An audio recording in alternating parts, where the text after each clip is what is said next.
नमस्कार प्यारे दर्शकों, मैं आपका ज्योतिष मित्र आदित्य द्विवेदी स्वागत करता हूं आपके अपने YouTube चैनल नक्षत्र तक में। अगर आप अपनी कुंडली का परामर्श चाहते हैं, अपने प्रश्नों के उत्तर चाहते हैं, समस्याओं का समाधान चाहते हैं, खराब ग्रह दशाओं के उपाय जानना चाहते हैं, कुंडली मिलान करवाना चाहते हैं या किसी शुभ मुहूर्त के बारे में जानकारी लेना चाहते हैं तो आप हमारे नंबर पर हमें कॉल कर सकते हैं या व्हाट्सएप मैसेज कर सकते हैं।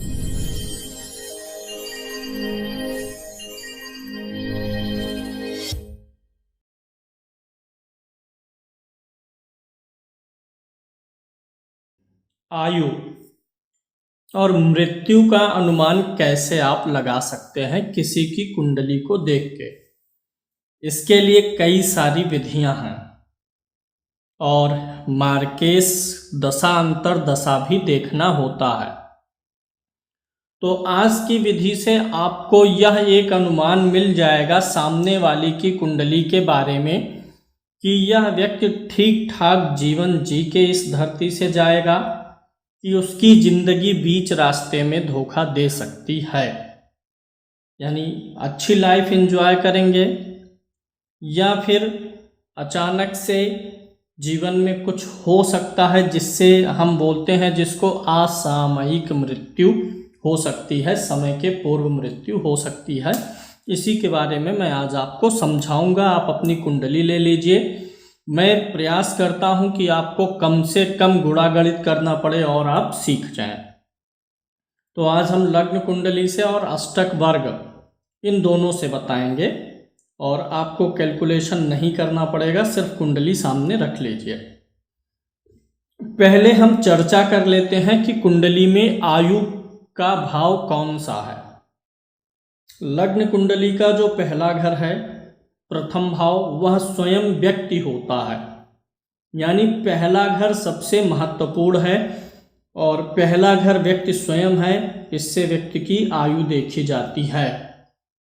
पहले घर से आयु देखेंगे और तीसरे भाव से आयु का विचार होता है और अष्टम भाव से आयु का विचार होता है। सबकी कुंडली में प्रथम, थर्ड और ईयर्थ, फर्स्ट पहला घर, तीसरा और आठवां घर ये आयु का है। आयु का व्यय भाव कौन सा होता है? बरहमा। तो यानी इन्हीं तीनों भावों से जो बरहमा भाव होगा वह मारक भाव होगा या व्यय, आयु का व्यय भाव होगा। ये तीन भाव आयु के, तो लगन से बरहमा भाव बरहमा घर है, यानी ये हो गया मारक में, हम इसे रख लेंगे। तीसरे से बरहमा होता है दूसरा घर कुंडली का, ये मारक में है। और अष्टम से बरहमा होता है सप्तम भाव, ये हो गया मारक। यानी लग्न तीसरे और आठवें से आयु देखेंगे, दूसरे सातवें और बरहवें से मारक देखेंगे। इन्हीं ग्रहों को मार्केश भी बोलते हैं। और इन जनरल अगर किसी की कुंडली में दूसरे भाव, सातवें भाव और बरहवें भाव की के स्वामी की महादशा हो और इन्हीं में से किसी एक की अंतरदशा हो तो उसमें शारीरिक कष्ट हो जाता है व्यक्ति को।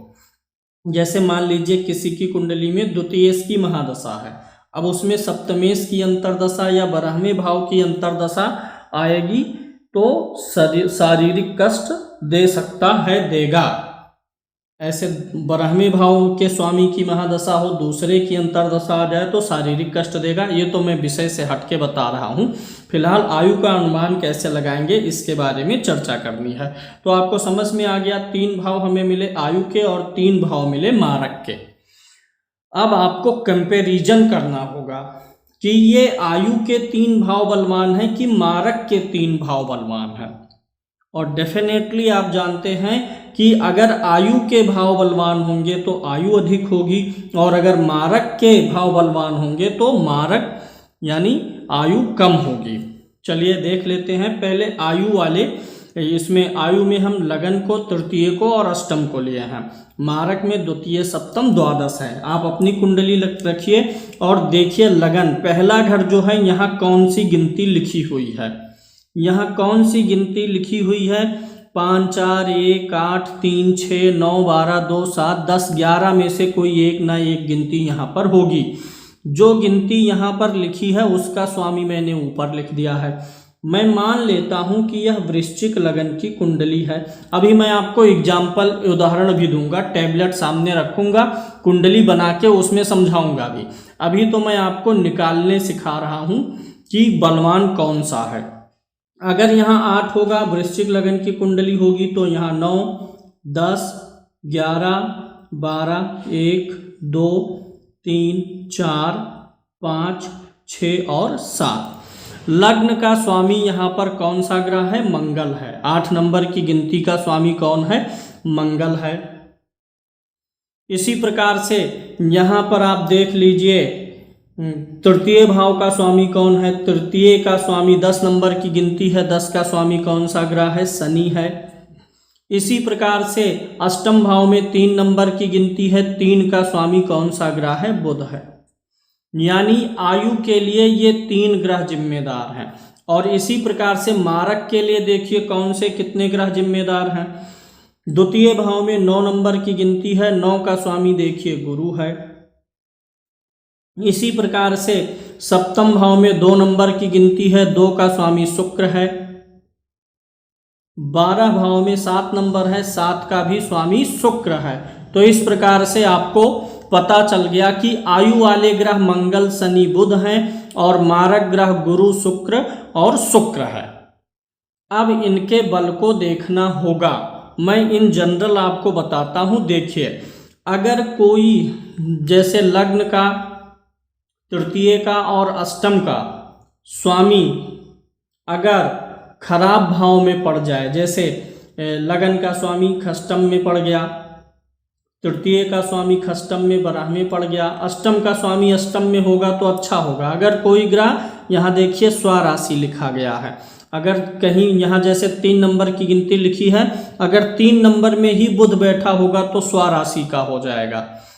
स्वराशि का ग्रह बलवान होता है।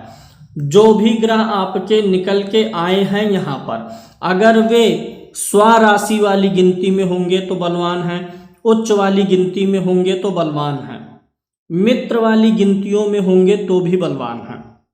अगर वे ग्रह नीच वाली गिनती में हो या शत्रु वाली गिनती में हो तो कमजोर है। जैसे यहाँ पे लगन का स्वामी मंगल है। अब अगर मंगल कहाँ है? यहाँ मंगल 1 8 नंबर की गिनती में कुंडली में होगा तो बलवान है, 10 नंबर की गिनती में होगा तो बलवान है। यही जो लगन का स्वामी मंगल आया 4 नंबर की गिनती में होगा तो नीच का होगा। ऐसे आपका जो ग्रह आया है उसे आप देख लीजिए कि किस कॉलम में है। अगर इस शत्रु वाले कॉलम में और नीच वाले कॉलम में आ रहा है तो कमजोर है। और जो ये ग्रह लगन का और तृतीय का और अष्टम का जो स्वामी है, अगर वह छठे में बैठा है, बारहवें में बैठा है तो कमजोर है। 8वें का स्वामी अगर 6वें में और 12वें में है तो कमजोर मान लिया जाएगा, थोड़ा सा बल में कमी आएगी। लेकिन अष्टम का अष्टम में ही है तो अच्छा है, अष्टम का स्वामी उच्च का है तो अच्छा है। इसी प्रकार से द्वितीय, सप्तम और द्वादश का भी देख लीजिए। जैसे यहाँ द्वितीय का स्वामी क्या हुआ? गुरु। अब अगर गुरु इस द्वितीय का स्वामी हो करके छठे में बैठ जाएगा तो उसके बल में कमी आएगी। लेकिन अगर यही गुरु 4 नंबर की गिनती पर बैठ गया, मार्केश होकर के उच्च का है, तो अब ये बलवान है। मूल रूप से कहने का मतलब है लगन, तृतीय और अष्टम भाव के स्वामियों का बल देखना है और द्वितीय, सप्तम, द्वादश मारक भाव के स्वामियों का बल देखना है। अगर लगन, तृतीय और अष्टम भाव के स्वामियों का बल अधिक होगा तो आयु अच्छी रहेगी, आप अच्छी आयु एंजॉय करेंगे। और अगर द्वितीय, सप्तम, द्वादश भाव के स्वामियों का बल अधिक होगा तो आपकी आयु हीन हो सकती है। इसके अलावा अभी स्किप ना करिएगा, वीडियो पूरा देखिए। अभी ये दूसरा सूत्र अष्टक वर्ग, ये सूत्र थोड़ा सा जटिल है क्योंकि आपको मिलान करना है। अगर जिनको ज्योतिष आती है वो तो तड़ातड़ जान लेंगे, जिनको नहीं आ रही अभी उनको अष्टक वर्ग से एकदम से साफ समझ में आ जाएगा। अष्टक वर्ग पे चलने के पहले मैं एक उदाहरण कुंडली ले लेता हूं और इसके बारे में आपको समझा देता हूं। मैं टैबलेट सामने अब आपके रखता हूँ, उम्मीद है आपको दिख रहा होगा। ये है एक लग्न कुंडली। अब यहाँ पे आयु का जो भाव है ये फर्स्ट हाउस, थर्ड हाउस और 8वां घर, ये आयु का है। यहाँ पे देखिए 9 नंबर की गिनती है, स्वामी बृहस्पति है, लग्नेश बृहस्पति 12वें भाव में है। 12वें भाव में होने से कमजोर है, लेकिन मित्र के घर का है और वक्री है, और डिग्री वाइज देखेंगे तो 13 डिग्री का है। तो यहाँ पे लग्नेश को कुल मिला करके जो लग्न है, मैं यहीं पर लिखता हूँ, शायद अब यहाँ पे आपको मंदा दिख रहा होगा, लग्न जो है वह बलवान है, लग्न बलवान है, क्योंकि वक्री हो गया बृहस्पति, मित्र के घर का भी है, डिग्री वाइज भी ठीक है। तृतीय भाव का स्वामी शनि है। शनि कहाँ बैठा है? उच्च का होके बैठा हुआ है। कहाँ बैठा हुआ है? एकादश भाव में, अच्छे भाव में है, लेकिन उच्च का होकर के वक्री है। तो जो तृतीय भाव का स्वामी हुआ, उच्च का ग्रह अगर वक्री हो जाए तो नीच समान फल देता है, तो यह कमजोर स्थिति में आ गया है। भाव में तो अच्छा है, लेकिन राशि वाइज कमजोर हो गया। उच्च का होकर के वक्री हो तो नीच जैसा रिजल्ट देगा, और नीच का होकर के वक्री हो तो उच्च का फल देगा। आ जाते हैं अष्टम भाव पर। अष्टम भाव में यहाँ देखेंगे आप 4 नंबर की गिनती है। 4 का स्वामी कौन है? चंद्रमा। चंद्रमा कहाँ बैठा हुआ है? 3 नंबर की गिनती पर 22 डिग्री का है। डिग्री तो इसकी यहाँ पर आप देखेंगे चंद्रमा की डिग्री ठीक ठाक है, चंद्रमा की डिग्री 22 है। अब ये चंद्रमा बली कब होता है? जब वह शुक्ल पक्ष का हो। तो सूर्य के आगे है तो इसलिए पक्ष बली है, लेकिन अधिक बली नहीं है। राहु के साथ ग्रहण दोष में है। राहु 3 डिग्री का है, चंद्रमा 22 का है, डिग्री में काफी अंतर है, इसलिए ग्रहण दोष का अधिक प्रभाव नहीं पड़ेगा। और शुक्ल पक्ष का चंद्रमा है, बुध के घर में अच्छा फील नहीं करता है, शत्रु राशि में माना जाता है। तो शत्रु राशि में है, राहु के साथ है, शत्रु के साथ है। तो यहाँ पर अष्टम का जो स्वामी चंद्रमा हुआ उसे हम मध्यम बोल सकते हैं, ना बलवान है ना कमजोर है। चूंकि शुक्ल पक्ष का है, डिग्री वाइज ठीक है, इसलिए हम मध्यम ले लेते हैं। अब हम बात करेंगे मार्केश की। मार्केश जो हुआ, यानी इसमें सिर्फ लग्नेश बलवान है और दोनों कमजोर स्थिति में है। मार्केश में द्वितीय भाव का स्वामी वही शनि होगा। अगर तृतीय भाव का स्वामी होके कमजोर है तो द्वितीय भाव का भी स्वामी होकर के कमजोर होगा। द्वितीय भाव का स्वामी शनि उच्च का होके वक्री हो गया, यानी कमजोर हो गया। इसी प्रकार से अगले में आपको देखना है सप्तम भाव का स्वामी बुध है। 3 नंबर की गिनती मतलब बुध होता है, और सप्तम का स्वामी देखिए बुध यहाँ पर अस्त है। एक चीज याद रखिएगा, अस्त ग्रह हमेशा कमजोर होता है, यानी सप्तम का स्वामी कमजोर हो गया, सप्तम कमजोर हो गया। और इसी प्रकार से आपको द्वादश देखना है। द्वादश का स्वामी कौन है? 12वें भाव का स्वामी 8 नंबर मतलब मंगल। कहाँ बैठा है? एक तो छठे में बैठा, अस्त है, सूर्य के साथ बैठ के अस्त है। तो यहाँ पे द्वादश का भी स्वामी अस्त है। अस्त मतलब बिना कुछ सोचे समझे कमजोर माना जाएगा। तो आप देखिए जो मारक भाव है ये तीनों तरीके से कमजोर आ रहा है, और जो आयु के भाव है उसमें मिश्रित फल है, कहीं बलवान है कहीं मध्यम है, एक जगह कमजोर है, लेकिन ये तीनों जगह से कमजोर आ रहा है। तो इसलिए यह व्यक्ति अच्छी आयु एंजॉय करेगा, अच्छी खासी जिंदगी जी करके जाएगा। तो एक चीज ये आपको समझ में आ गई होगी। अब हम चलेंगे अष्टक वर्ग पर। यहां पर मैं कैलकुलेट करके आपको दिखाऊंगा। देखिए आयु के भाव, पहला भाव है, तीसरा है और अष्टम भाव है। इन तीनों भावों में देखिए कुछ गिनतियां, बड़े नंबर की गिनतियां हैं। ये तो कुंडली धनु लगन की थी तो ये धनु लगन है, यहाँ 9 नंबर, तो ये मकर राशि, कुंभ राशि। इसके ऊपर जो बड़ी गिनतियां लिखी हैं ये बताती हैं कि कुंडली में किस ग्रह ने किस भाव को कितना बल दिया है। जैसे यहाँ 28 है तो यानी सभी 7 ग्रहों ने और लगन ने मिला करके इसको 28 पॉइंट दिए हैं, इसको 25 पॉइंट, इसको 35। तो आपको यहाँ पे कैलकुलेट करना है लग्न, और कैलकुलेट करना है तृतीय, और क्या कैलकुलेट करना है? अष्टम। ये आयु के लिए। इनमें देखना है कि आपको कितने पॉइंट्स बने हुए हैं। लगन में यहाँ देखिए कितना है 28 है, और थर्ड में कितना है 35 है, और अष्टम में कितना है 22 है। इनका टोटल योग करना है। और इसी प्रकार से फिर मारक भाव कौन से थे, द्वितीय, सप्तम और द्वादश। द्वितीय, फिर सप्तम, फिर द्वादश। इसमें कितनी रेखाएं हैं इसको भी काउंट करना। द्वितीय में क्या है 25, ये दूसरी विधि में बता रहा हूँ। और यहाँ सप्तम में क्या है 26, और 12th में क्या है 24। अब इनको काउंट करिए कि दोनों में से किसकी संख्या ज़्यादा है। जो मैंने पहली विधि बताई, अगर उस विधि से और इस विधि से दोनों से सेम आए तो आप ज़्यादा श्योर होकर के बता सकते हैं। अगर दोनों से अलग अलग आएगा तो अन्य विधियां भी आयु के लिए इस्तेमाल करनी पड़ेंगी, जिसके लिए हम आगे कार्यक्रम लाते रहेंगे। यहाँ 28, 35 और 22 है।